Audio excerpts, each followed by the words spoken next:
Thank you, Jody. Welcome, everyone, to the Thursday, February 13th, noon meeting of the Village of Lansing trustees and staff. I will start today with Mike Scott. Mike, what's going on? Well, I have just finished the required 1203 for the state. I will send you all copies of it. There's really not that much. It's mostly calculated. They just want numbers, and it takes more time to compile the numbers than it does with actually filling out the form. So I will send all of that to you. Okay. Right now, I'm currently working on the this year's MS4 report, along with the floodplain, updated floodplain law that needs to be sent back to the state by March 21st, I think. I'm pretty close to having that finished. As you already know, as you probably know, I know I told Ronnie and Carolyn that the 20 Bomax PDA is coming back to the Board of Trustees. I saw no reason for it to proceed any farther with the planning board because it's not the same project that you had seen before. It was almost doubled in size. So they're kind of going to take a step back and come in front of you again to see if it's actually feasible or whether you would like to see that in the village. We had a Staboa meeting yesterday and went over a few items. One of them I just sent out to you about the state passing a law of having short-term rentals registry, a state-controlled, I guess state-controlled registry for short-term rentals. I added a few comments to the email of how I interpreted it. Since Carolyn's read it, I think you're interpreting a little bit different, so we kind of need some details from the state exactly how it's going to get handled. I don't know whether we are allowed to create a registry at this point. You're definitely not allowed to create a registry. Okay. That is explicit. Whether we can have it as a local law, I don't know. You have to read through it. It's a tough read, but if you want to read through it, I'm sure we'll get more details about it. But the reason I brought it up is because the planning board had talked about, or we also talked about having local laws for short-term rentals. So I'll try to keep you up as much as I can on that if I find out anything else. Another item that came up in Staboa, we talked about the next round of ICC code, the 2024 edition. They're having a final meeting of the draft, which has close to 400 and some changes in it.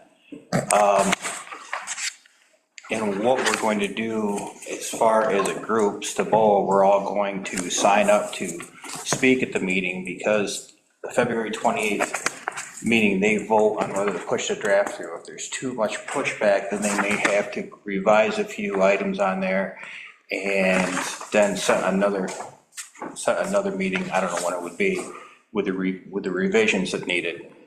The reason we're signing up to speak for that is the members of Staboa are putting together all of our ideas and created a letter that's probably about 20 pages long to read as a statement.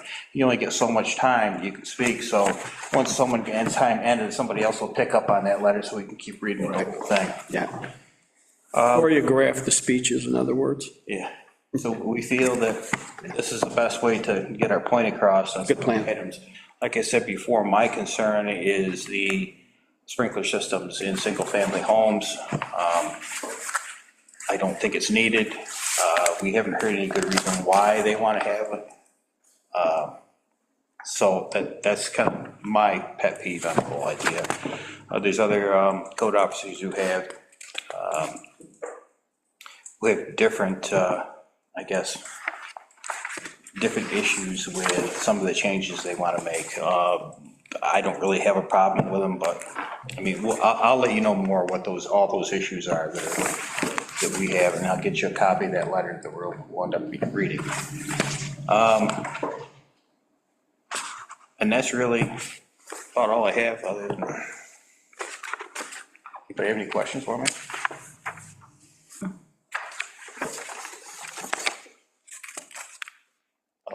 No? Okay. Hey, John, what's going on? I'm not gonna beat that time. Let's make it a goal. Just been busy doing budget and, plowing snow and fixing trucks, and had a transmission go out of, our 2021 1-ton. That kind of put us back a little bit. We use that truck for some of the small roads, when we have a lot of snow, it's gonna take a little bit more time, clean the intersections up. That took was it in there a month? Yeah. We were afraid it was a valve body, which was on a national back order for a couple months, and it ended up being a shaft, so they got put back together, all coming under warranty. So it was a 2021, it has a 5-year, 100,000-mile drivetrain warranty, which were really good. We did have a tow bill though, because we took it happened right up at Uptown. We had it at McGuire's.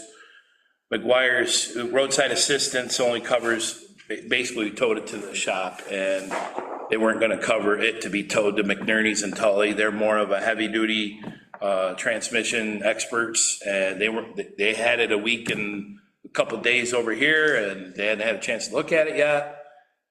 They didn't know when they were gonna get it in. McNerney said they could get it in a couple days, so they got it rated in a couple days. They tore it apart, got some of the parts on order, and then it took some time, so. Okay. There's a $265 tow bill for that, trivial, just to get it back faster.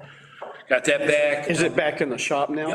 Yep, we picked it up last Thursday afternoon.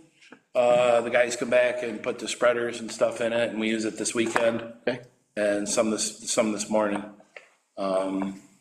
Just putting the budget together, basically. Are we doing the budget now, or are we doing that at the end? A little bit of chatting about it. Let's wait until we get to Jody, and we'll just kind of talk budget around Jody's timeframe. Okay. Any questions? We put the CSE task force equipment log for Kathleen together. I guess the guy replied back, said we might make bronze. Bronze sounds kind of like third place to me, right? No, it's the first step. The first. Oh, is that good? That's very good. Is that okay? The longest step All right, in the process, in the strategy? silver and whatever, those are more at a, if you have a large municipal government, Sure. then you go towards some of the other goals. So Bronze would be a pretty good goal for a large municipality, I feel like. But I guess I'm proud of it, I guess. That was awesome, so thank you. yeah, thank you, Yeah, John. Chris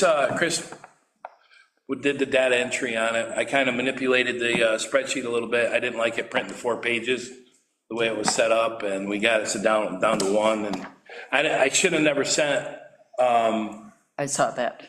Thank you. Because somebody could get in and change it, and I don't think they will, but the PDF a locked version of the Excel would have been better. But we got it in there, and I signed it and printed it off on a PDF version, which was the best way to go, so. Yeah, if you lock the formal version, the final version, then you're okay. If anything comes along, you can say if it's before or after this date, it's not good. This is the actual date that's locked, so don't worry too much about it. Yeah, no, I just, I'm typically overcautious on that when we're sending documents out that can be manipulated.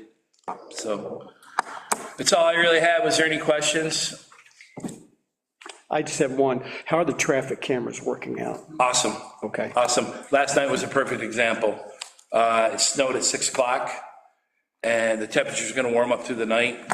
I figured we saved about $200 a person, not coming in, and plus the wear and tear and the salt usage and all that stuff, so it equated to a little bit more than that. To Good. be honest with you. So we watched it, we monitored it. Within a half an hour, they started to have drive lanes bare. Within an hour, a good portion of the road was bare. Obviously different from Arrowwood to Trip Craft Road. Sure. But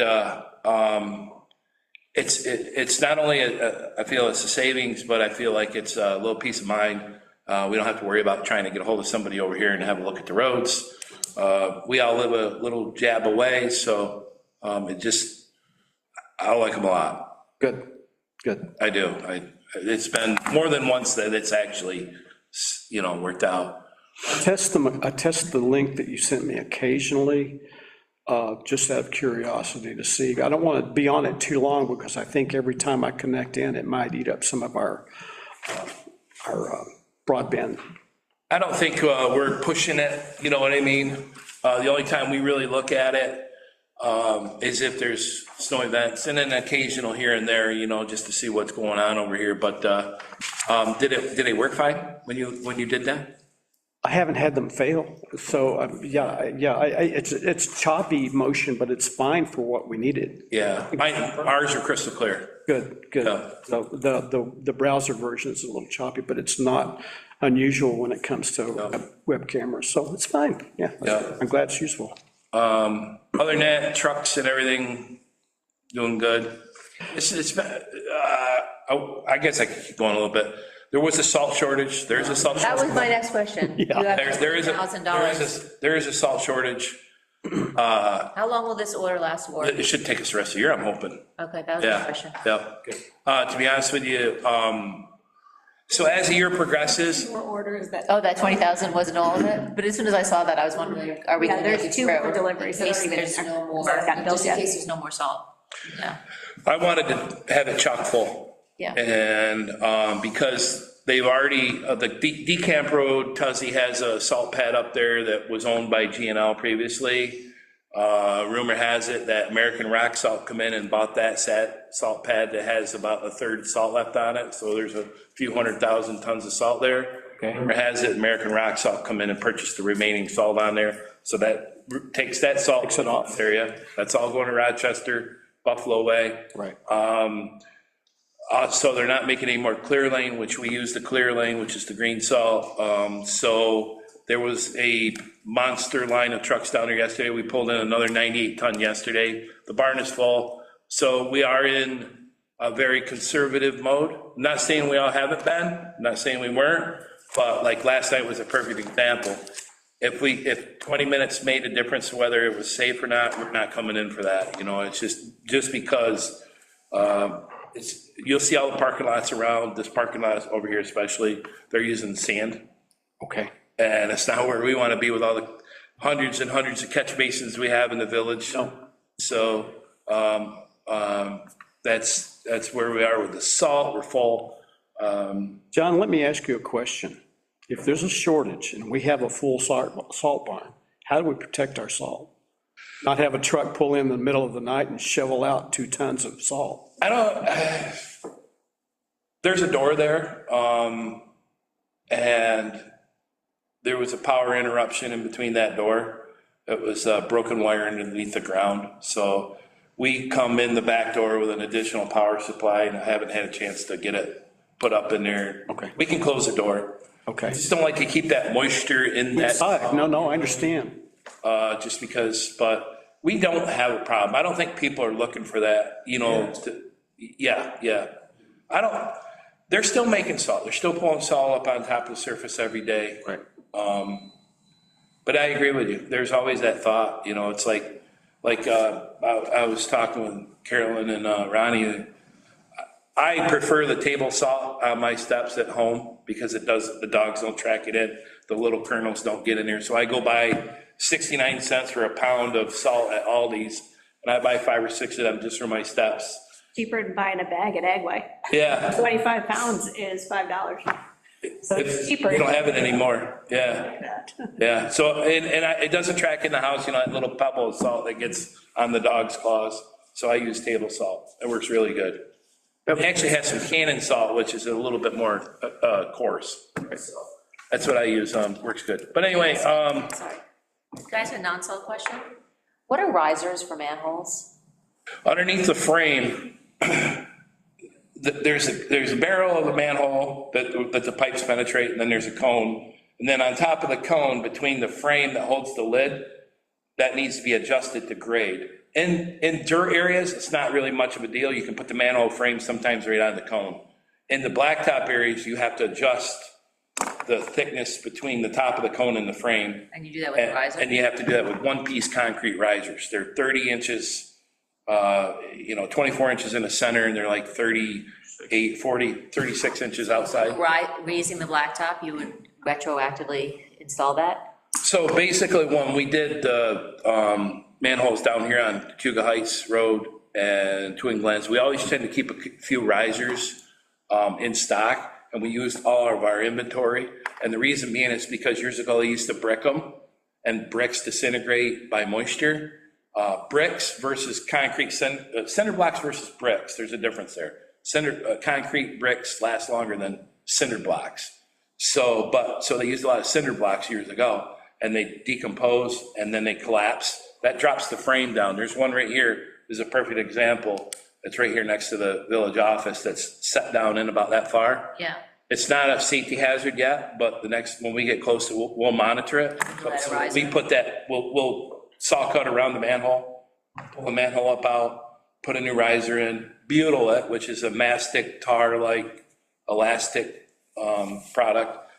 They used to use brick and mortar. Brick and mortar doesn't last. You'll see brick come out of cinder blocks of people's homes and stuff, the mortar does. Well, that's what they used to use. So now we've gone to all one-piece risers. So there's thousands of manholes in a village that we like to keep about 5 of each thickness riser. It goes from 4, 6, 8 inches, or in variations, as it says on that. Okay. So we use them frequently, and they're right up at the shop if you ever want to look at one. Sounds good. Any other questions? Is everybody done with that? Well, if you don't mind. Thank you. I think that sums it up with me, so I just have some budget stuff to go over when it's time. Okay, we'll move on to Jody. I met with Susan and Kathleen about understanding the budget process. I'm still waiting on John's, but it sounds like we're gonna have something today, so that's great. Village has received 2 written quotes for the installation of a video intercom and lock system for the front door. The low bidder was Covert Security. The total is $2,230. And then if we want to have an additional station on Mike's desk, it's another $490. So since this is not originally budgeted for, we need to do a budget transfer if we want to move forward with this security measure. So I'm going to authorize a budget transfer from a 1990.4 general government support special items contingency account to a 1620.2 general government support building equipment for the installation of the video intercom system for $2,720. I'll move. Second. And that includes mics. Yep. Okay. Okay, I was about to ask, did it include, so, okay. Any other questions about this? Yeah, we also got a bid from Ace Security, for just one was like $3,900. So this was, Any other questions? Okay, it's been moved and seconded. All those in favor say aye. Aye. Aye. and the other thing is I sent everyone, I went through part 1 of the codification and fixed all the formatting issues and space issues. To make any changes to part 1, all that has to be done is a resolution as opposed to part 2, which is general legislation that needs to be changed by filing a local law. I noticed what is online is not necessarily what's in our code book. For instance, many of the chapters don't have headers or footers on them. And then I sent you guys all a list of all the things that I found. So I want to know if you are okay with having those changes. If so, we need to pass the resolution. I'll move. So there was the one. I fixed, yes, the number. Yeah, 25.2. yeah, That was not a big deal, so, but yeah, but I fixed it. Thank you for catching. And then the only other thing, so this is. we've moved it, we need to, I'll second, so now we can have the discussion. Sorry. So go ahead. Did you have more? Just with the investment and the designated Tompkins Community Bank, I just went back and looked at the organizational meeting, and the to from change of name of the bank, it's clear what the meaning is, it's just, it got reversed. The name of the bank changed from to? Yeah. It says to from. From to You from, mean the little Yeah. comment that Yeah, yeah. okay, I'll check that. yeah. Double check that. That would be a friendly amendment. Okay. Oh, no, it's just Yeah. a point of It's the same, information. yeah. It's just a Yep. point of information, it's not related That's to okay. the motion. And then, would you like to approve the vouchers? Wait, Well, Oh, we have, we have to Oh, vote. okay. second, It's been moved and No, seconded. it was oh, Already moved. Carolyn, second, Ronnie, just So- need to vote. Any more discussion on the general chapters for the codification, the updates that Jody made? Okay, all those in favor of approving those changes, say aye. Aye. And thank you, Jody, that was a lot of work. Approving vouchers. Are there any questions? Did everyone have a chance? John's still looking. John, do you want us to wait, or? No, I've already seen them all once. I'm just putting the Herbie Hancock, or John Hancock on it. I'd like to see our Herbie Hancock. It's in a movie. It's just, we're always quoting movies, so. I'm good, thanks. Okay. All those in favor of approving? You have to- Move, second, moved and seconded. Any other discussion about the vouchers? All those in favor of approving the vouchers, say aye. Aye. Okay, and then since we don't have a meeting till March, would you like to approve the February 3rd minutes? And then there was that little comment I had in red. But yeah, about adding it. yeah, there was no amendment to the resolution, therefore not Okay. needed. Okay. I will move the draft minutes from February 3rd. Second. Susan seconds. Is there any other discussion about those minutes? All those in favor say aye. Okay. So I do have a little teaching thing for sewer and water income 101, which we can do after John, whatever he has. Well, let's do it first. Yeah, I was gonna say, can we help us? Sure, sure.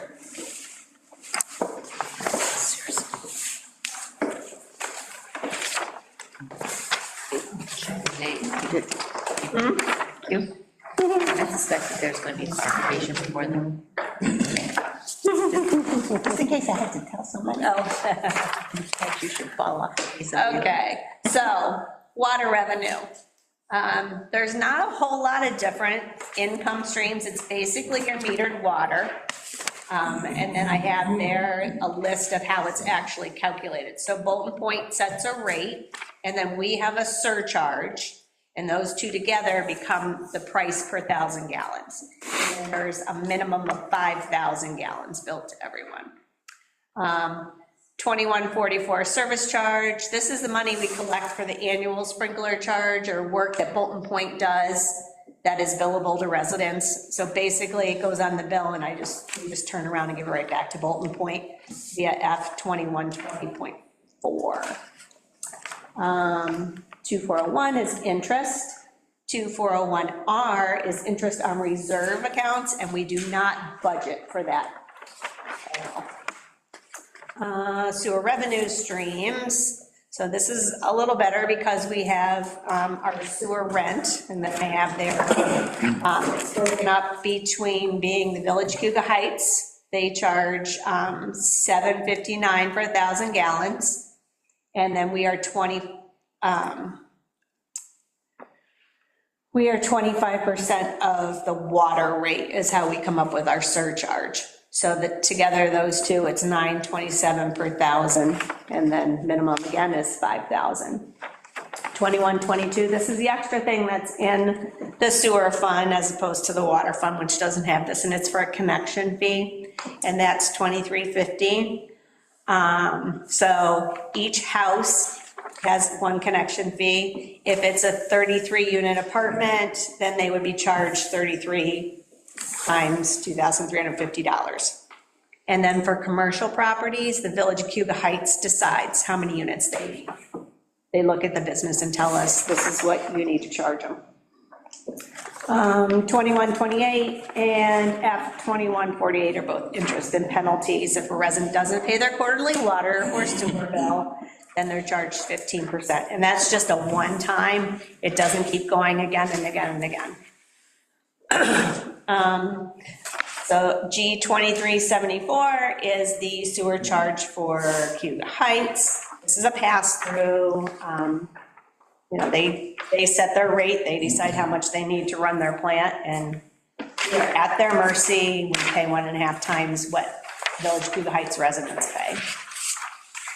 2401, and both water and sewer, again, that's interest, and then the R is sewer, or is reserve. Okay, so then we went through, and you can see just the water and sewer rates. That's just kind of pretty much repeat. So I think that, have we heard anything from the town of Lansing or the Village of Cuba Heights on the agreement No, letter that we sent? not until we were having our group of 6 meeting this morning, and Ruth Groff said, I would like to talk about that. And I said, the 30-day window has closed, and it's just now needs to be formalized. So Okay. I don't think they really paid attention.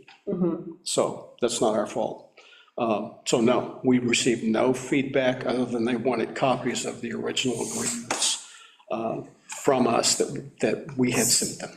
So, because what we're doing doesn't affect them, it affects the town of Lansing. No, the Ruth Groff, that she wanted to discuss that. Yeah, the town of Lansing would be impacted, but I told her it was formalized. If she wanted to meet, we would meet, but I would not change anything because it's past the 30 days. If I could make a comment on that. So under the title, under that letter, I think section paragraph 8A or something like that, the rates automatically raise up in June. That's a given. The other 2 items about the sewer connection fee and the opportunity for the village DPW to review the plans. Right. As part 2 and 3 in that letter. There's mixed feelings on the connection fee, and that's why I specified that it not be labeled as a permit. Permits are usually tied to people's times, inspection things. Connection fees are tied, as Peter said, to look forward. They're charging a connection fee as well, which is not quite as much as our connection fee, but I think they're hesitant on labeling that as a connection fee for themselves as well. So I think there's a lot of discussion from what I'm hearing. Moving forward, it sounds to me like they're already starting to engineer the extension through the Young's property, Hicks property. I spoke with the engineers yesterday about it, and they're reviewing the flow meter connection at that. They're still stubborn, and they still want to go with that 12-inch line up through there, and I'm adamant that it's overkill.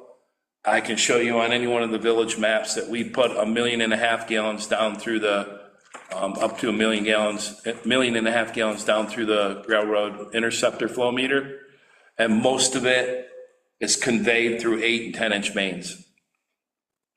Their limit is 33,050 gallons a day. That's minuscule on an 8-inch line with a 1% to 2% slope. Right. So with that said, I'm still stuck in my way, and I explained it to Dondi yesterday that to last time I explained this to you, we had the support that we're not going to allow them to connect to that manhole until we see the plans, which we haven't seen them again, the revised plans, and that the reason that an explanation of what their strategy is for the 12-inch main, what their goal is. Right. Yeah, I agree with that. That was How much experience do they have installing sewer lines, John? the village or the town. Not enough to maintain a capital surplus on anything. They're living day-to-day operations and living dollar for dollar. I suspect that they're overcompensating from their lack of knowledge. They want to be sure they've got the right size for future development, but. Isn't their engineer T.G. Miller? Yeah. So. Dave Parrott. No, is he saying different? So Beal, Tim Beal is the engineer for Jesse Young's. They originally wanted 15-inch main there, the town did. They dropped it down to 12-inch main there. When we had Dondi representing the village and Dondi and I, we have flagged the 12-inch main from the get-go. Right. And we kept expressing our concerns. Dave was on the Zoom with the superintendent at the town of Lansing, and we expressed to them the 12 inches overkill. I don't know why Dave is not like encouraging them to take another look at it and see if 8 or 10 inches is more feasible. It's 33,000 gallons a day. It's not a lot of flow. Right. You know, there's just no need for it. And it's limited to 300 acres. And On that sewer district once, I tabulated it up, it's 300, just under 300 acres. okay, So, which they're only allowed 165 units. And in that sewer agreement, it's labeled as 245 units. So it's labeled wrong because Brent's, all the other components in their Cherry Road Sewer District and Warren Road Sewer District are labeled at 200 gallons per day at a maximum gallons, 200 gallons per day per unit at a maximum daily use, and that's calculated down. So you use the 200 gallons a day factor. yes. Some reason they didn't use that on the sewer district 1. So my discrepancy is, and we flagged it, is the amount of units they think they're entitled to based on what we think they're entitled to. There's a discrepancy there. Right. Okay. There's no need for. Wouldn't that be decided by the Village of Cude Heights? No, I think it would be decided by the general participants, like Ronnie and Ruth and Group of 6. the group of 6, or group of 3, actually, because the group of 6 includes City of Ithaca, right? See, Ithaca, Yeah. and I town of Ithaca. have some concerns, and they're not entertaining having it out on the road anywhere because they would have to redistrict it, because going up Water Wagon Road and keeping it next to the sewer, next to the right of ways, which makes sense, than to go through the dingweeds where all the wetlands are. They would have to go out of the sewer district and then back in. For some reason, they feel that the current board wouldn't go for redistricting it. You know, I don't know. I don't know the full story on that, but we encourage them to go to the right of way. And I've said this time and time again. I have really mixed reservations on it because Dave Herrick engineered most of our Cuba Heights benefit area. He put an 8-inch stub out of the last manhole. Not a 12-inch stub, not a 15-inch stub, an 8-inch stub. Right. So, because that's all it needed. And then all of a sudden they're upsizing it to 12 inches. It's unnecessary. Right. There's a lot that I can tell you, you know, a lot that I could talk to you about. Like, I'm concerned about the Remington Road bypass, that they want to charge the village for. That still has not come up. It's been mentioned informally, but has not come up as a formal request. When it's a formal request, there will be pushback. Yeah. Okay, I just want to make sure we keep. No, my first question. Our minds. Are we consistently at the capacity of the Klein Road bypass before we look at a second bypass? If we're not using the Klein Road bypass but building a second bypass, why are we building the second bypass? We already have one, and it's going to be going to the same place. It's already. Ithaca, okay. Yeah, they both have. I didn't look at the map. I know there's issues there. Yeah, that's the only reason for Remington Road, so. Would it be worth having a meeting, like with you and the town's counterpart of you, and the engineer, and the mayor, and the supervisor? It would. Why don't you say that? I was kind of waiting to see what happens with the reply from the letter. There was no reply, but Yeah. Ruth does. So I can suggest that the meeting be a discussion about the 12-inch, the proposed 12-inch main. We could just discuss sewer in general. That's what we need to do. We need to sit down We do need to sit down. Okay. I just don't feel it's. Brent's on vacation, so we probably should wait until Brent's back from vacation. I'm not sure when that is, so it will be a little bit. I think there should be more continuity between the town and village. Oh, I agree, but it takes two to make that. I agree. So let's offer the invitation, because the village is so vital to the growth up there. I think I reported on this last meeting, Solar Village up in, on Warren Road Sewer District, way up at there, they're gonna tear down some buildings and build bigger units, which they need more units. I don't have the sewer agreement in front of me right now, but we're at 90% of the units that's entitled to, whether it's the flow, 90% of the flow, or 90% of the units that are allocated or used, requires a renegotiation by the sewer areas, okay, the municipalities. It's in there. If you pull that agreement up, which I've sent it to you all, I think they're at 619, 625 of the 695. 625 is like the 90 percentile. Without having the numbers on exactly on my head right now, without the sheet in front of me. So they're getting close. And they have emailed Brent, which I emailed him yesterday because I'm curious to know what they're requesting for units. I think I've emailed him a month ago on that. I think he's kind of like, doesn't want to tell me because somebody at the town of Lansing requested Brent to seek more units for that area, which the agreement's the agreement. You know what I mean? Right. They're only entitled to so many units. Right. But I'm not saying we should stop them from getting units, but I think once they get to their max units, it triggers other parts of discussion. Right.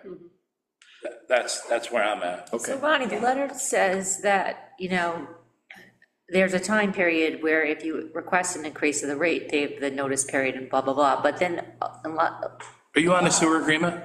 no, I'm at the letter, not the agreement. Oh. But the letter says the village is suggesting the following revisions, giving John supervisory and requiring new permits not permitted unless they pay the connection fee. Those two aspects of it are not covered by the 30, so then when she says she wants to negotiate, like we should talk to her about those two parts of it, which we don't have by right now. Okay, thank you. Well, there's a lot I think we need, I think there's a lot we kind of really should cover, and I think we need to start with Ronnie. Okay. Ronnie, myself, Andy. The meeting, how soon do you want the meeting? Next week? Like June? Oh, well, we got to get it in place. I'm only kidding. They come in for that. I'm only kidding, because I really need to get this budget done. I feel like, I would say 2 weeks. Is that okay? Like 2 weeks? I will, if it's going to be just between the town and ourselves, and we don't have I to think have. the village of Butte Kayla. Heights should be involved too. They should be, but if Brent's not here and he's going to be gone a month, and we can't do it within 2 weeks. How long is Because we can't do anything, Like the 24th? they're on board with it. I'm sorry? 24th, 25th? February? Yeah, because next week anyways, it's. Yeah, next week's the 17th through the 21st, so, yeah. Like 25th probably be better, to give us 24th to really refresh ourselves on everything again. I will refresh myself earlier, but always like a good day. So they have so many units allotted for each district. If they're short of the Warren Road district, can't they take them from some other district? No, because it comes down two different flow meters, two different collector systems. And that's, it's a safety net for Brent or the village of Lansing to say, every unit that they sell up there takes 1 unit out of our village. It's just a simple way of looking at it. And I don't think we should stop our growth and let them keep putting a lot down their sewer line. So we have a lot, we got 350 some units left, 340 units left. Close to that, 347, I think. Yeah, there's 165 getting swiped right off, possibly at. That we might potentially need. That was really steamrolling at East Point, right? They want to, it took a little setback today, but Oh, because I don't have the tax parcel number for the zoning change, and they have to do that before they come in. I accidentally placed my eyes on the survey of that, purposely though. It looks like that retention pond on the back is part of that East Point Apartments. The survey just got done the other day. There's a retention pond that goes to parcel 1 or parcel A, and that retention pond is diced up on the parcel that East Point wants to borrow. They're going up in at an angle. So I can't officially say I looked at the survey, but I did.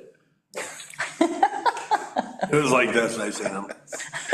I'm just saying, we gotta pay close attention to that, because that retention pond is highly overgrown, and vital to the phase 1 of the Borg Warner plan. Yep. It's been brought up several times. It's not the survey that I thought I was gonna see. I thought just above Bomax was just gonna be a square. It's not, it goes. Okay. Okay, I will contact Belgic Heights and Town of Lansing and set up a meeting between now and the 24th of February. And yeah, I just have the sooner the better, I know. yeah.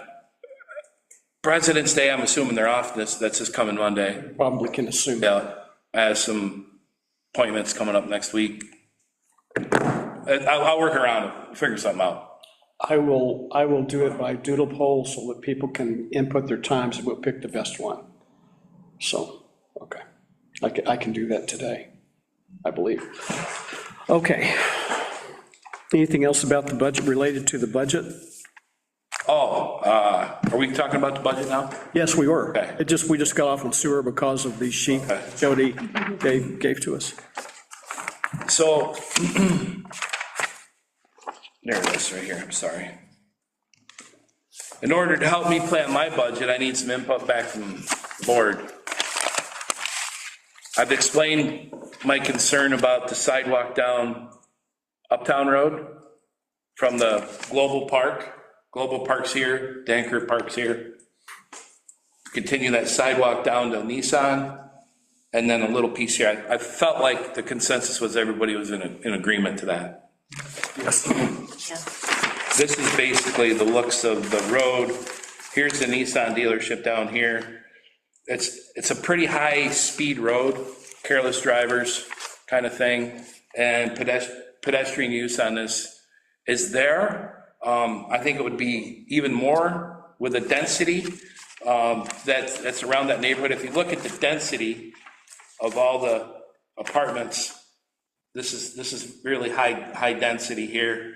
So I feel like there needs to be some connection up to the existing walk that's on the east side of Uptown coming up to Danker Park. I think everybody was in agreement to that.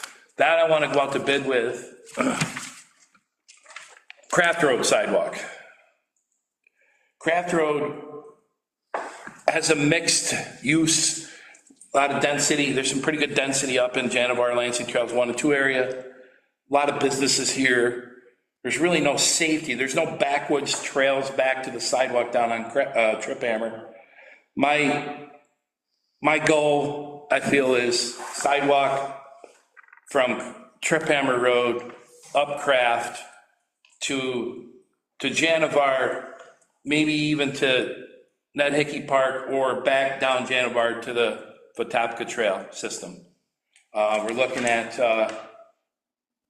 2,400 feet from North Trip Hammer Road up to the park, and we're looking at 1,200 feet from Craft to Janivar. The reason what I was going to do was I was going to make it a two-component thing, construction project. One was, on Lansing Trails 1, all the culverts have pushed up through the driveways, and they weren't installed correctly. It was 25 years ago when this happened. They weren't installed correctly, and every driveway, so the drainage system doesn't function correctly. A lot of rock up there, a lot of surface drainage.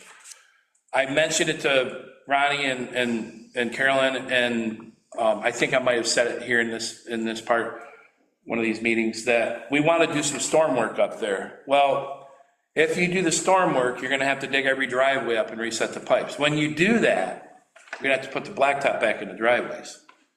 So in 2 years from now, you want to come through, and I mentioned to you, I want to integrate the earth to accept the sidewalk in there. So when you do that, and 2 years from now, you want to do a sidewalk through the driveways, you got to dig the driveways back up. So it's like, it's double the expense. Right. All together. So my point here is, eventually, all this needs to have some drainage work up here, but I'm trying to pick and choose. There's 3 cross pipes here that need to be done. One by John O'Neill's place, one by 1214 Janivar, and one by 30-ish, I think. 27. Yeah. 27. So, with that, put the sidewalk in. That's all what I'm saying. It's the same side as the streetlights in, just get the sidewalk in. Contract it all, both of these projects out in one lump sum. As far as sidewalks, what was the linear feet on Linear foot, oops, uptown? uptown is 1425, 1,425 feet. That included 125-foot strip down at the Chevy dealer. All right, And then the other was around 36, 3700. 100. Yeah. So not quite a mile, I don't think. My point is, if you want sidewalks, you're gonna have to start doing them. You know what I mean? Yes. Very profound. I'm in favor. So when do you think the stormwater system could be in place before the sidewalk? At the same time, just as they did on Graham Road, or Dart Drive. Okay, so approximately, but the stormwater would have to be done first before. Absolutely, absolutely. But if you're gonna, I don't want this to end up like the Dart Drive projects. I thought the north side storm sewer was gonna be enough. They wanted the south side storm sewer. So it was a 2011 project, it was a 2013 project. We did a mixed use shoulder, and then it was a sidewalk. Right. You know, that's 3 years of construction you subjected those people to, not including the water main that we did down on Graham Road. Yes. That's about 4 or 5 years. I mean, basically, the only seasons they had up there was winter and construction seasons. What is the linear feet of stormwater line you would be putting in also? On Craft? It's basically the same footprint as the sidewalk. 600? There's nothing up Craft Road that's nice. It's a drainage nightmare up Craft Road. Okay. If you go up Craft Road, you'll see gouges that come out of pipes. It's just a drainage nightmare up through there. And then Lansing Trails 2 is getting to be the same way. Mm-hmm. My question to you is, in order for me to plan my budget, I don't want to spend engineering tax dollars on something that you're not for, you know? So if we have to start someplace, this is where I focused on, because we're out here every day. We see the foot traffic. Right. A lot of traffic. Yeah. Places. I don't see too many people down on Pembroke and Hampton Hills. But I can tell you right now, I see a lot on Craft Road, Janivar Drive, Norway, Bomax. Bomax needs to be finished from East Point up through Transact. I agree. It does. I mean, it just needs so much more continuity. What I'm trying to do is link things. No, that makes You have the post office, you have the airport, there's a ton of people that walk to the airport. You know how many little bags I've seen following people up there? You know, so continuity. There's continuity on Dart Drive now. We need continuity on Uptown to Warren, to the medical offices up there. Right. So you have 3 major connection points from Warren Road to Trip Hammer. My only question is, for budgetary reasons, is it advisable to put the 2 jobs together? Or if somehow the money doesn't work out, it's advisable to put them in separately so that at least we can do Uptown this year? Or you think? I've already just looked at the big numbers, and my budget right now, that it fits. It fits. If we didn't pull money out of reserve last year, and the taxes didn't go up last year, the projects will probably come close to fitting. Okay. But here's the deal. You engineer them both, and then you put the number in there as one lump sum. They'll both be engineered separately anyway. As far as a a budgetary engineering, just a light, quick scope, and then put some numbers to it. You can always pull one or the other out. You pick to prioritize it, and you pick the one or the other. Are we gonna be able to have it done so that it can go out to bid, like March? Isn't that what has to happen if we want to have it done in the next? I think that's what I'm trying to say. If I think we can put shovel in the ground. The engineers already have the water line topo on Uptown, so I don't have to send an engineer out to get all that, or a surveyor. There's some topo on Craft Road. We looked at the Lansing Trails 1 and the Fabroni plans. They're not real descriptive. So there's not a whole lot of topo on that. Okay. But that, to me, how I think we saved a lot of engineering costs over the years, recently versus over previous years, is we did a lump sum bid, get very descriptive in the scope, and then do a lump sum bid versus itemizing and assigning quantities to each item number. The state's famous for it. They have millions of item numbers for everything, whether it's a tree or a light. And what happens, you have to make sure your quantities are dead perfect. And then when they're not, you're always over. You're always under on your quantities, and you're always doing change orders. It worked out really good with the Dart Drive project by having a lump sum bid, and the sewer project lump sum. So you put language in there like means and method. The rock was a mistake we took samples on the rock on the edge of the road because there was power lines where the sewer line was actually gonna go. So they couldn't get the mast up there to do rock pours. So we were off on the rock a little bit. That's why we was in a change order on the rock. But for the most part of that, the contractor is responsible for means and method. He has to find the means and create the method. The end result is what we're looking for. That's right. Just also on sidewalks, I never can keep this in my head, but I know Larry Bieri came up with just like a list of just small, tiny sidewalk fixes. Have we done them all, or? We've done some. Yeah, I think the only one I lack is the one down at the fire station. The fire station one, we still have to do? Yeah, it's in my Does that need to be budget. put into the budget? Yeah, Yeah. okay, that's in the budget. So and is that the only, I can never remember them all. There was one on Bomax. Is A that little what's? piece missing, then Bomax that was is done done? this year. That's done. And then what was it? Is that all of them? From his little fixes? Can I just go through real quick and do highlights of my budget real quick? Sure, sorry. Highlights of my budget. Mile-Vision camera system that, it's a detection camera system on Craft Road. It's our Graham and Trip Hammer Road. It's basically going to give us a doghouse light fixture for left turns up Graham Road. We have no left turn arrow heading southbound on Trip Hammer. Get in the left turn lane to turn left up Graham Road. There's no left turn, dedicated permissible left turn arrow. So with the Mile-Vision, it allows us to put that left turn arrow without making a lot of changes to the earth to accept that. It's the way to go. It's $45,000. That includes the new controller, because it's about time for a new controller anyway. It's obsolete, because if it fails, you're gonna have a hard time finding one like it, and then to have it reprogrammed. The Mile-Vision has a camera system at 360 on up there that does 360 detection of vehicles. So we have more flexibility in getting vehicle movement. It actually almost learn itself to the vehicle movement and recommend different traffic patterns. Okay. That's $45,000. Is that for the whole system? That's for the whole system. That's putting the fixture up, running the wires down the mast arm to the traffic control cabinet, and then putting a new controller in there to accept it. 45K. Yep.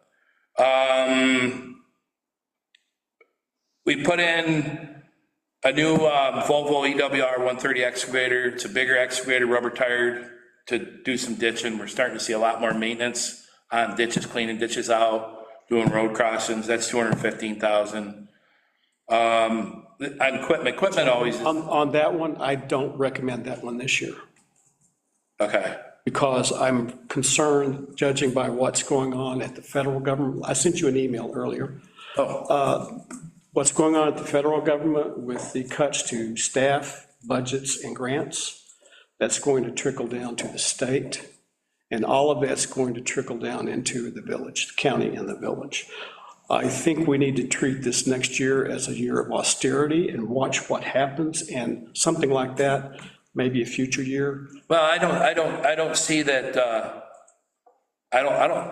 be honest with you, I really see no path around it. I mean, I sat with you and Carolyn and you say, borrow the town stuff. We can't do that. No, And if you want to cut, my email said that we have a contract with Belisario.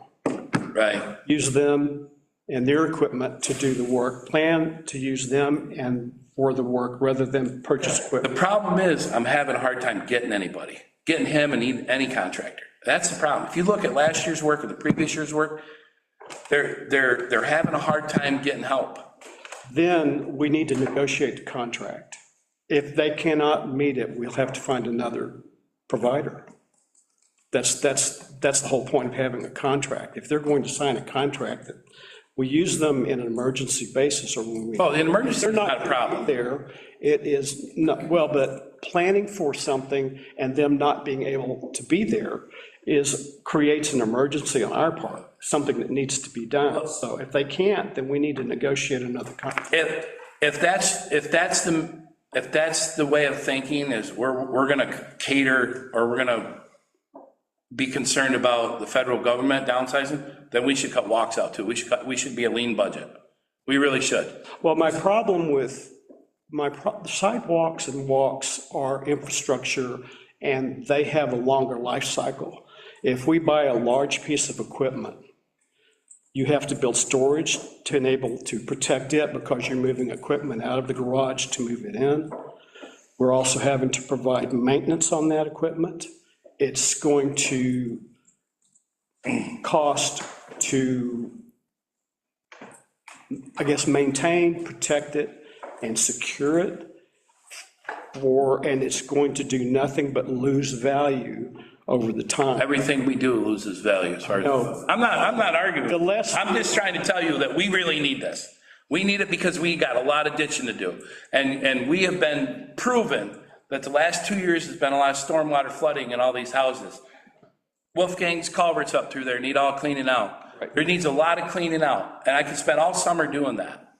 And we can't just go rent a piece of equipment and dedicate the time to do this, like, for 1 month completely, because we have to take time off. We have to do this, so we can't like schedule a whole month of renting a piece of equipment. We do it when we have time in between stuff. That's fine. Should we get a quote from Belisario, tell them what we're interested in, and find out exactly, so we're comparing exactly what they're saying to what the cost would be if we do it? Look at it a different way. If the equipment is really needed. First question. John convinced me it's needed. So there is a case that we need the equipment. Now the question is, where do we get the equipment from? Either you buy it, write it off over the years, or you rent it. Over time, rent is always more expensive than buying. So rent only makes sense if you don't have the money right now. Because in the rent is administration, all the things Ronnie said, maintenance, it's all in the rent, plus profit. So you're talking about costs plus profit. John doesn't charge you any profit. So you pay, in any case, no matter how you look at it, you pay the profit on top of what you really need. Now you go to Belisario, you pay even more. Because this guy not only makes a profit on equipment, like a rental company, they make profit on man hours as well, and staff. Suppose you were gonna use this piece of equipment 1 day per year. So the question is, how often do you use it? Yes. One. Second question, to get even more creative, you could rent it out and make some money on the equipment if you don't need it, because contractors are We're not allowed to pretty. do that. Do that as well. Well, anyway, think about it a little bit more creative. There is no rental equipment out there are no contractors out there, it's awfully hard to get somebody, so the question is, do you have the luxury to wait 6 weeks until somebody comes in and does your job? Answer, probably not. We have an excavator, right? We do. It's smaller. It's just, yeah, it's too small, you can't get in. Is that something that we could trade in? The problem is One also. you have a water main that goes out through, we go off-road with the excavator. You can't go off-road with this machine is to the point that the tracked excavator can because of the ground pressure it leaves behind it. We have water mains that go out through these fields. We have a water main down on Oak Crest that goes back into Sundowns. It's way off the beaten path. You can't take any vehicles through there, so you have to. It's like the excavator that we're always having Belisario do because we don't have the excavator? This one is, it's just not a tracked machine that's able to pick up tens of thousands of pounds. This is a machine that's gonna be small enough, but yet big enough that we don't need a trailer to use it because it's mobile by itself. So basically, it's big enough, it's 33,000 pounds, which is just under 20 ton.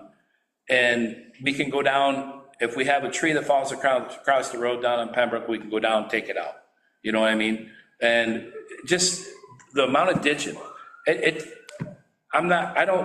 don't want to cause anybody any ill feelings, but I mean, if we're thinking about streamlining the budget, I can streamline it with zero.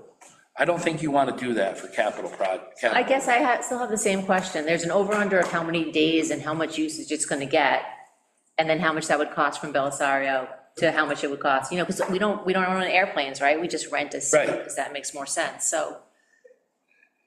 Yeah, We- but you assume that your equipment is ready and available whenever you need it. That's your assumption, and that's not correct. Right, but. for It's simply ditch not cleaning- correct. But for ditch clearing, some of it can be planned, not all of it. I agree with you, there'll be an emergency situation. Some of it can be planned and should be planned. But again, you know, you buy an airplane ticket, you buy a seat, but you buy a seat when they want to fly and not when you want to fly. And you buy a seat from wherever you can go get out, but not where you want to get out. I definitely see both It's as simple sides. as that, you know, so, and that's the same with these equipments. If you want to rent equipment, you rent the equipment when it's available and at the point where it's available. I just feel like to answer that question, it's a loaded question because there's a lot to it. If we had it, we would use it more. Gotcha. Because it's something that we've lived without it. We've been able to get piecemeal on big projects from Belisario's help. This is more of a maintenance thing, ditching. We got ditching all over the village. It takes us hours to ditch a small section with a little excavator. Renting it's not practical, you know what I mean? Because you gotta call all these dig tickets in. Yeah, no, I You gotta do a ton of underground utility locates. It's not say I can rent one for a month and dedicate my whole month to it. There's a lot more to it. So we do a project, we need to ditch Cuba Heights Road. It takes 2 weeks. We get there, we have a couple hours in the afternoon to go down and do some ditching. You go down and work for a couple hours, do fill-in stuff, you know? So if you were to estimate how many times you'd use it in the summer, Well, it'd probably get used every day, to be honest. every day? Every day. The reason why we've never had one before, and they've become more popular, the reason why we never had a larger excavator, because we have no way to move it. So the rubber-tired machines become more popular. They're self-mobile. They can drive to the job site. They drive up to 30 mile an hour. You know, so basically they drive from point A to point B, where normally you have to hire an excavator with a truck to truck it, and it's not practical. So, and then also, so you using it on a job with the small one that you have now versus this big one, like how many like hours or, you know, how much? I would say probably at least 15 hours a week. No, I'm saying like, okay, so if you were gonna clear a ditch from here to there with the small one, how long would it take you and then how long? Oh, that's our problem, is we can't load up into the big trucks, so we have to use the 1-ton. So we have to haul 15 loads. Well, our dump sites now are getting farther and farther away. We had a dump site on Dart Drive with Belisario's. We were dumping there. So 1-ton was working practical. But our dump sites are now Town of Lansing, all the way up on Decamp Road, or Salmon Creek Road. Dump site over on 13 over out past 366 tree forms. Our dump sites are getting real limited, aren't they, Mike? They're just, so the little one, so what we've been doing is we've been hauling back to the shop until we get enough to haul out with a big truck. So we have to do it 3 or 4 times.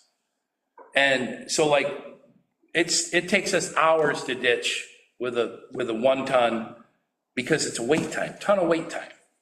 Where if we had the big trucks there, we got 2 big trucks, one guy can ditch, 2 guys can drive. And then you take it out to the dump site. You get rid of it. You know what I mean? I guess my overall concern is that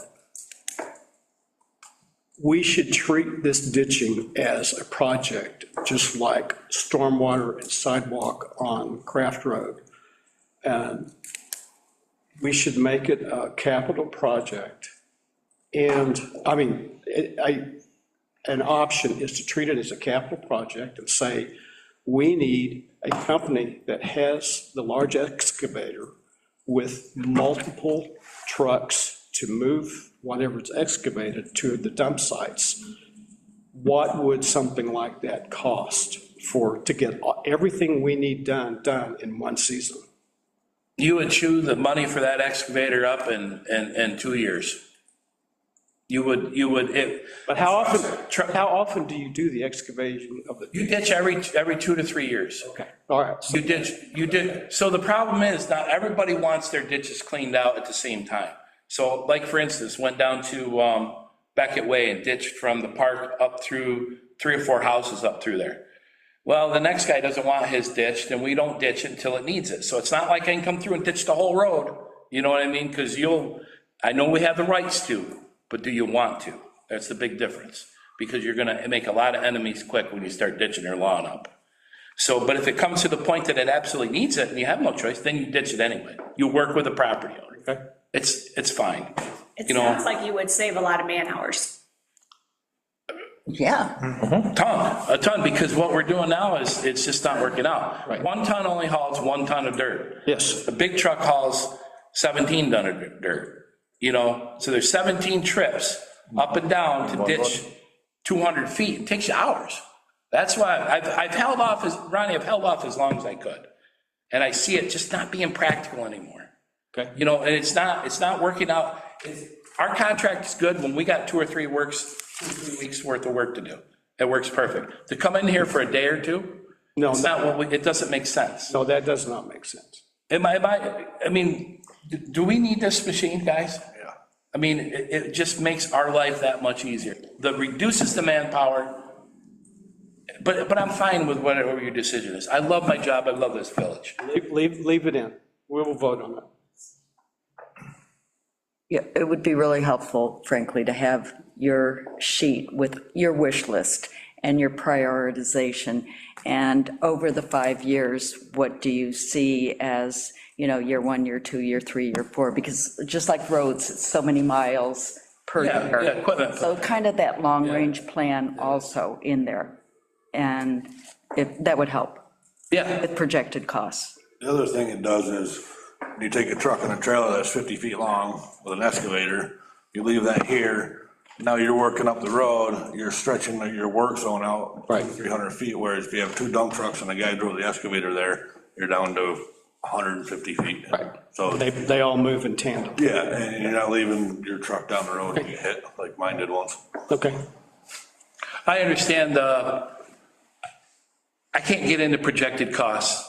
I mean, this is not corporate, you know what I mean? Where I need I don't know how long it's gonna take to do ditching because there's so much to do. Like, it may take a couple hours to ditch 100 feet because you got all these utilities to dig around. So I could get you the cost on the replacement of equipment, I can do that. But to projected cost of how much we're gonna use it and how many hours, I can't do that.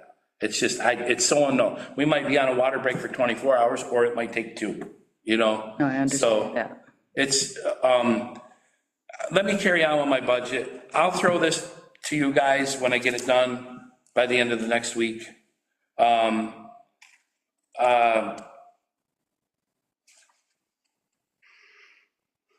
Basically, Cayuga Hills, Campton Hills, Pembroke Lane, ST Drive, Cinema Drive, Sheridan Drive are up for repaving. Okay. On ST Drive, the road is 16 foot wide. We want to widen that to get fire trucks down. We want to try to get it at least 22 feet wide with the shoulders. It's so narrow now that there's no place to turn vehicles around. And with the recent fires that we've had, like down on Hampton Hills, these fire trucks are getting bigger and bigger and bigger. They take up a lot of road. And so we want to widen that road down there. I talked to Peter Grossman because he represents Ken Horowitz. Ken Horowitz owns the land. We have a right-of-way by use there. I put feelers out on that. Right-of-way by use is what you can substantially prove that you maintain. It's not mowing the back slope, it's the ditch, okay? So we have enough room to go to the outside of the ditch and that's it, but I'd like a little bit more, so we want to work with Ken Horowitz on that. So that's the road work. It's about $373,000 for paving, which that includes milling on roads and striping of roads. I briefly have underground infrastructure in there for Uptown Road, streetlights to get extended down to Nissan. Obviously, the sidewalks that I mentioned to you, I'm trying to get budget numbers for them. I have Ronnie's Excel spreadsheet on playgrounds. Did you guys have anything for that? Oh, I don't know, what's in that?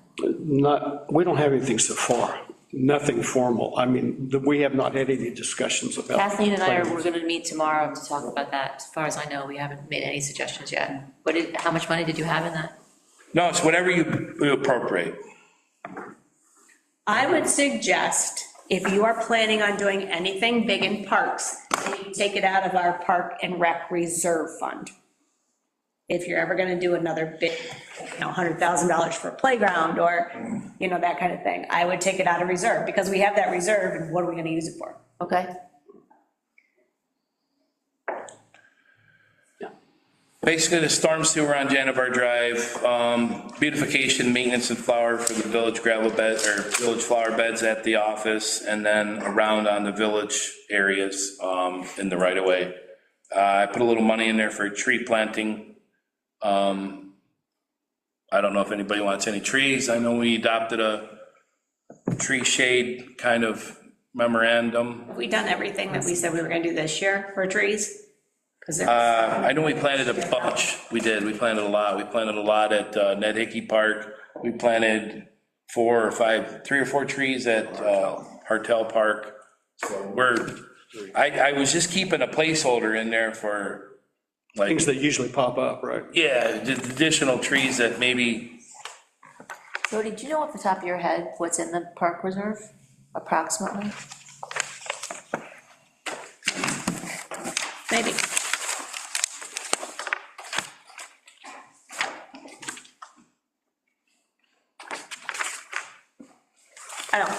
I can pull it up though. It's like $500,000. The last thing for sewer is, it's been in the budget in previous years. With the addition of the Cuba Heights benefit area, down next to Kathleen's house on Cedar Lane, there's a 90-degree turn in the sewer. It's borderline surcharging right now. We need to upsize the line to where it goes back south before it goes east to drop down over to the railroad corridor. I have TG Miller working up prices for that. It includes the revitalization of the 2 suspension footbridges and gates to lock them off to the general public. Isn't that in this year's budget? It is, So it we is. would be able to encumber part of that. Well, I just want to redo it over there because I want to lump it all into one project.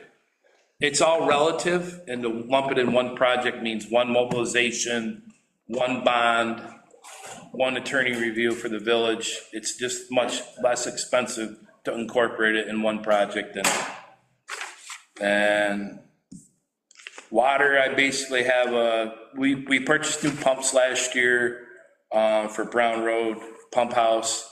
The pump house is in dire straits. It needs to be replaced. So, and I thought we could do that ourselves in-house. Just kind of get a rough budget number, and do it ourselves. I think we can. How many feet is that? I'm thinking 12 by 12, it's not big, but that's what I say, it's so, by the time you engineer it and get a contractor and competitive quotes, you might be up to 40, 50,000. I think we can do it for 10 grand. You know what I mean? Gotcha. So maybe even less than that. But the insulation is obviously gonna be the biggest thing, has to be insulated. We're gonna try to use the heat from the natural water line that's there. There is a gas heater in there now, so. Basically, it's about it. I polished off a good majority of the list that we had for last year. We've done a lot of work. There's a few items that we have to resume this spring. Electrical, blacktop and pass, obviously. Any questions on budgets? Could we just get a copy of that? When I'm done, I'll send you a copy. It's kind of really rough. Yeah, And plus, we'll go over it You'll go together through it, too, okay. go over what is already budgeted, what still is going to be done, and how we're gonna deal with everything. So Okay. yeah, it's not ready, it will be ready for the third meeting. Yeah, no, I'll have it to you by next Monday, and that'll give you plenty of time to go through it. And Jody and I need to sit down, and we're getting weather again this weekend, so. Is it still looking as bad, or is it looking slightly less bad? One forecast is saying up to 12 inches. And the other one says rain and then snow Yeah, again, 1 so to 3, so, it's nasty. and we're kind of in a hole right here. yeah. Well, It will be nasty. I think the problem is right now is we had a nice little brine going on the roads, and it all got washed off with all the rain. So as soon as that snow comes, it is gonna be wicked slippery. I'll tell you that right now.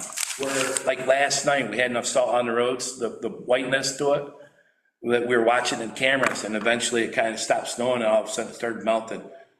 Between that and the rain we had this morning through the night and into this morning, there is not a lick of salt on them roads. And as soon as that snow starts snowing at 32 degrees, it's gonna be the slipperiest snow you ever seen. Right.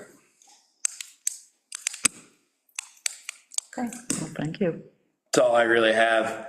Apologize, I just didn't have it more completed for you. It's been crazy. I jumped over Chris and Nick. Chris, what do you have to report for us? Just getting ready for snow, changing blades, pushing up salt, and helping him when I can in the meantime with budget. Okay, yeah, thank you. Nick?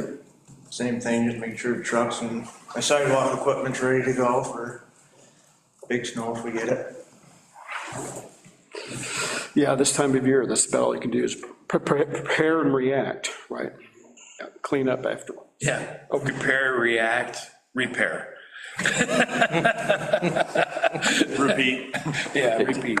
It's been a long winter. Okay. It's amazing how much little salt there is to be had. Yes. Have we taken our quota for the year? Yeah, we're good. Okay. We're good. Okay, we will go around the room. Carolyn, what do you have for us? I just have a personal question. I got this text. I want you to ask what I should do about it. It says, this text went to my husband. Do I have Carolyn to thank for our neighborhood's thorough and consistent plowing? If Ithaca streets were treated like ours, I would have a 95% reduction in my own complaining. Please thank her. Signed, appreciative dog walker. What do you guys think? Should I take credit? Absolutely. Compliment? Of course. Of course it's a compliment. Oh. I saved it for this meeting. I didn't tell you the other day. They're so rare. Savor it. This is from Matt, the guy who built the house on it's Beckett, the new big. Oh, just up from Jerry Monahan's? And yeah, the one next to Jerry. That's from Matt. Cool. He sent it to Adam. The only compliments we get in a plow truck, and I don't think their compliments are when they're shoveling their driveway. That's all I have. Thank you. Thank you. Susan? Planning board had a presentation, is it Todd Metcalf, E-codes? Thank you, Carolyn, for putting all that together. What'd they say? The planning board. Well, you were here, you probably got the temperature of the room, and I was on Zoom, but it looked like it was very positive response. A lot of good questions and a good presentation, so I'd advise watching the video. And the planning board was planning to put remarks and submit that back to the trustees. Okay, I'll just wait for that then. Yeah, the planning board, they did like it, but I think they like the application, but the cost, I think, a little bit hesitant. Yeah. Is it Makes worth the sense. cost? Yeah, it's a good application. Do we want to buy it? They're gonna discuss it next meeting and probably send you a letter of recommendation, or at least the cost. We also have to remember, we did this before and then dropped it. So we want to make sure if we're going to do something like this, we're very sure that this is going to work this time, because it didn't work last time. Absolutely, and I think thank you, Jody, for reminding me, that was my takeaway. Either we do it and get on it, or we don't. Because training is available, and there needs some momentum, getting everybody up to speed and getting it. And so. I'm just into 18 not wasting money, and I know that our code gets updated every single time. I don't need someone to come in and review it. You know, the attorney looks at it, I look at it. You guys have already looked at the law and had a public hearing, so. Did the planning board ask questions about the fact that their system requires a certain arrangement that's not our current arrangement, and how that would be reconciled? The integration of not only the code, but your minutes, all your plans, your comp plans. I'm just asking specifically about the It's change. all included. So if you look at your page 17, all of those E-code, premium E-code features were included as part of the package. That's it, yeah. So even though our comp plan, or our comprehensive plan and Greenway plan are on our website, where you want to have it on the E-codes for what's the purpose It of would that? be integrated so that when you do a search, you could more easily find things. And view the presentation, and I think really look for the planning board's feedback on it also, is what I'd recommend. They did go over, the other extra features like the track back and the mapping and the pub doc, which is all included in the package. The others would be an added charge. Was the mapping included, or was that an additional? Map is not, That was. What's mapping? back is not included. They form interactive maps for you, for zoning or anything like that, but it was $10,000. But we get that from the county, and Miller just did mapping for us for what, $500? So we don't need Totally $10,000 separate for that? service, yeah. I didn't like the fact that he couldn't give us some type of estimate for, let's say, amendments or anything like that. For what? For amendments, I mean, you had the $15,000 program, you had $1,000 He was having a tough time with that question, wasn't he? vacation every year, but every time you change or amend a law or something like that, it goes back to them, and then they have their folks look through how it interacts with other parts of, and he didn't really have a flat rate for that, it was just a matter of how long it took him. Well, it sounds it's a time and material issue is what I take away. It's a profit issue. That's where they make the profit. Simple as that. I didn't feel like his presentation was completely customized to what we are already bringing to the table also. When I looked at the estimate that he sent us, he was like, other villages are your same size, we give them this exact same estimate. I'm like, well, we're not in exactly the same position because we're completely updated. And that was one of the. And I didn't feel like that we were getting the benefit of that from the pricing structure. I thought it should have been a little more personalized. Natalie asked that question, and he was also going to come back with some additional information. Okay. So I don't know what that is.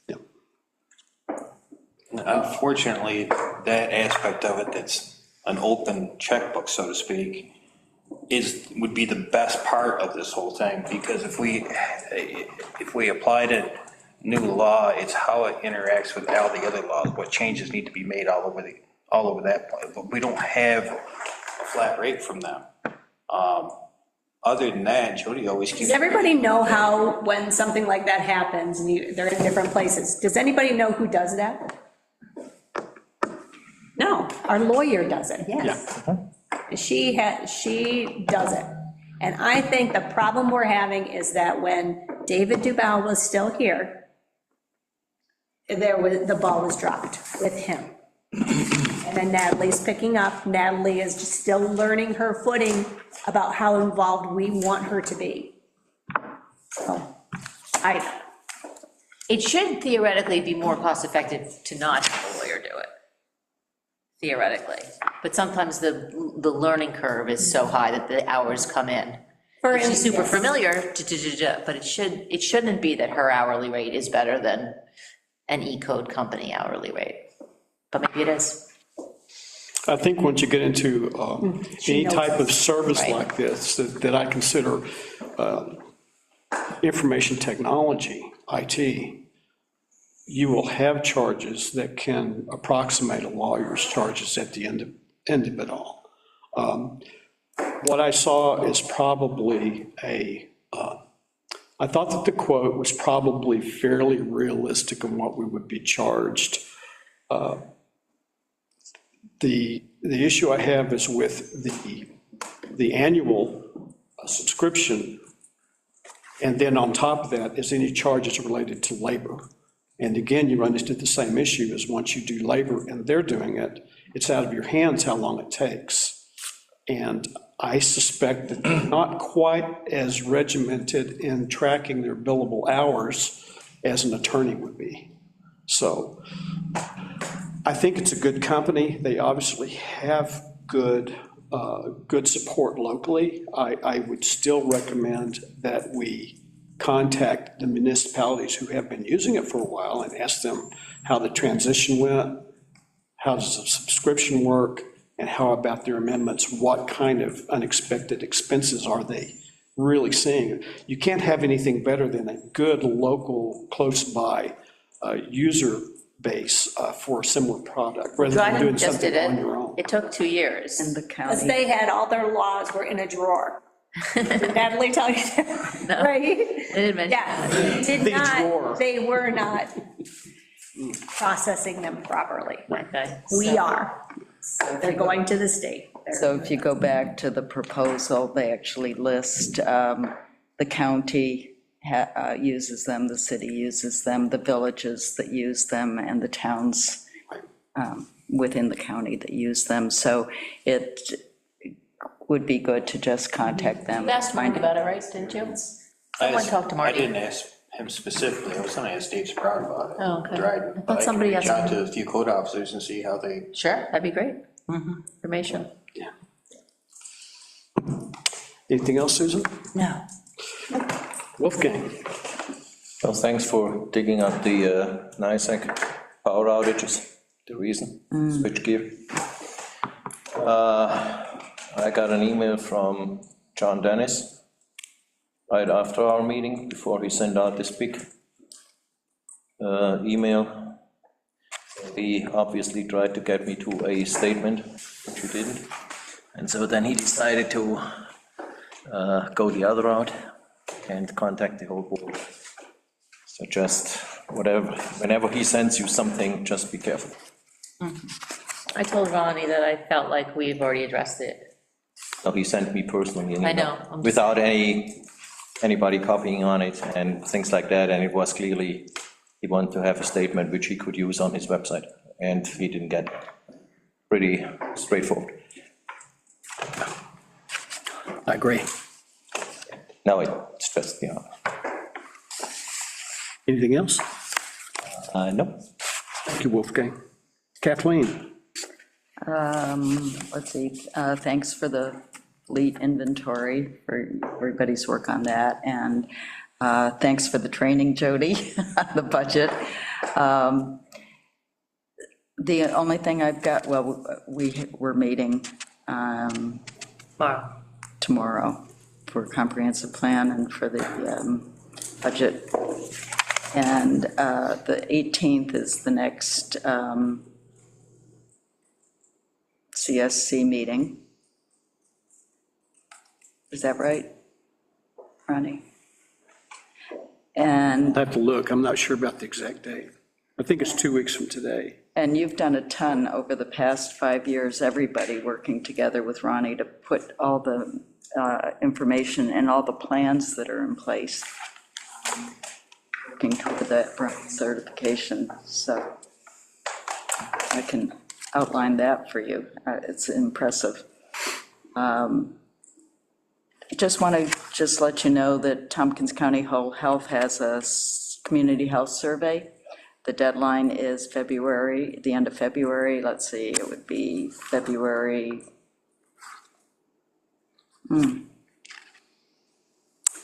So you can do it online, you can do it paper, you can do it, if you're an older adult, you can do it through the Office of the Aging. But they do this is a 2025, 2030 plan. And so it impacts the direction that they take, the goals they set. So you have to just be a resident, Tompkins County, 18 and over, and paper version, online version, or phone, 211, and they can do it over the phone also. Results are anonymous, so just throwing that out there. It takes about 5 to 10 minutes to complete. You don't have to answer every question. And there is a comment box.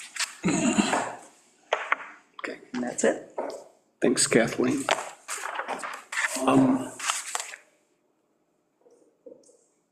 Okay, I think for today, I don't have any additional comments. We've already talked about meeting with the town and ourselves in the Village of Cuyahoga Heights about sewers, so that would have covered my topic for today. So I would move that we adjourn. Susan seconds. Any discussion? I made a mistake. We're meeting the last Wednesday of February for Climate Smart Community. Yeah, let's, I said the 18th, I had another meeting. hang on a second. I can tell everyone the actual. My mistake. Yeah. 26th, yes. Okay. Any other discussion before we adjourn? All those in favor say aye. Aye. Aye. Thank you all. Thank you. Right.